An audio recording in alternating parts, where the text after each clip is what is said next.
सीता के साथ छल। जब रावण के गुप्तचरों ने बताया कि श्री रामचंद्र जी की सेना सुवेल पर्वत पर आकर ठहरी है और उस पर विजय पाना असंभव है, तब वह उद्वेलित हो गया। उसने महाबली, महामायावी, मायाविशारद राक्षस विदुजिह्व को बुलाकर आदेश दिया कि वह शीघ्र श्री रामचंद्र जी का माया निर्मित मस्तकर बनाकर लाए। रावण की आज्ञा पाकर वह शीघ्र ही श्री राम का सिर बना लाया, जो रक्त से लथपथ था। उसे देखकर कोई नहीं कह सकता था कि ये वास्तव में राम का मस्तक नहीं है। उस मस्तक को बाण की नोक पर रखकर वह अशोकवाटिका में जाकर सीता से बोला, हे सीते, तूने राम की शक्ति पर अगाध विश्वास करके मेरा कहना नहीं माना।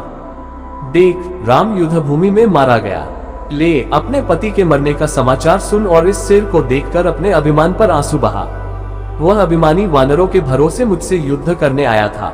रात्रि को जब वानर सेना सहित राम और लक्ष्मण दोनों सो रहे थे, तब मेरे सेनापति प्रहस्त ने एक विशाल सेना लेकर उस पर आक्रमण कर दिया और अपने भयंकर हथियारों से मारकाट मचा दी। बहुत सी सेना मारी गई और जो बचे वे प्राण लेकर भाग गए। तब प्रहस्त ने सोते हुए राम के सिर को काट डाला। इस आक्रमण में विभीषण भी मारा गया।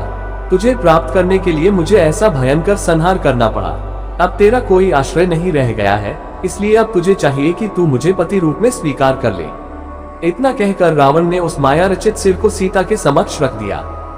जब सीता ने उन दोनों मस्तकों को देखा जो सब प्रकार से आकृति, मुद्रा आदि में राम से मिलता था, तो वह बिलक बिलक कर रो पड़ी और नाना प्रकार से विलाप करती हुई कैकेयी को कोसने लगी। हाँ, आज कैकेयी की मनोकामना पूरी हो गई।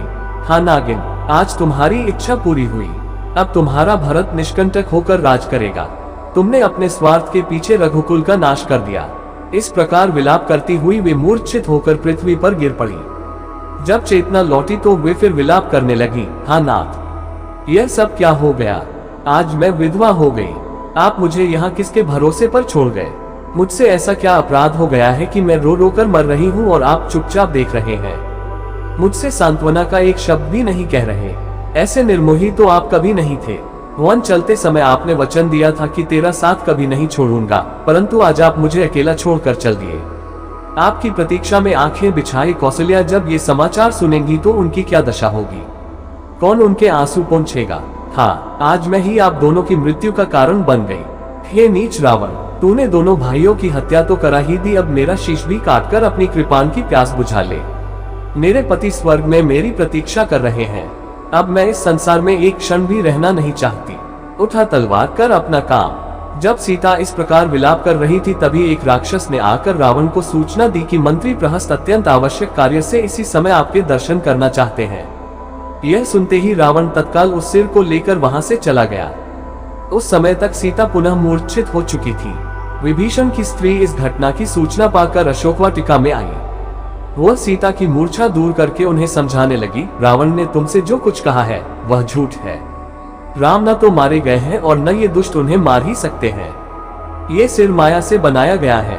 तुम इसके छल में पड़कर यह भी भूल गई कि लक्ष्मण दिन रात राघव की सेवा में रहते हैं और वे रात को कभी नहीं सोते। फिर सोते में उनके सिर कैसे काटे जा सकते हैं? तनिक कान लगाकर सुनो। रण की तैयारी करती हुई राक्षस सेना की गर्जना की ध्वनि स्पष्ट सुनाई दे रही है। यदि राम लक्ष्मण वानरों सहित मारे जाते तो फिर यह तैयारी किस लिए होती? ये तर्कयुक्त वचन सुनकर सीता इस बात पर विचार करने लगी।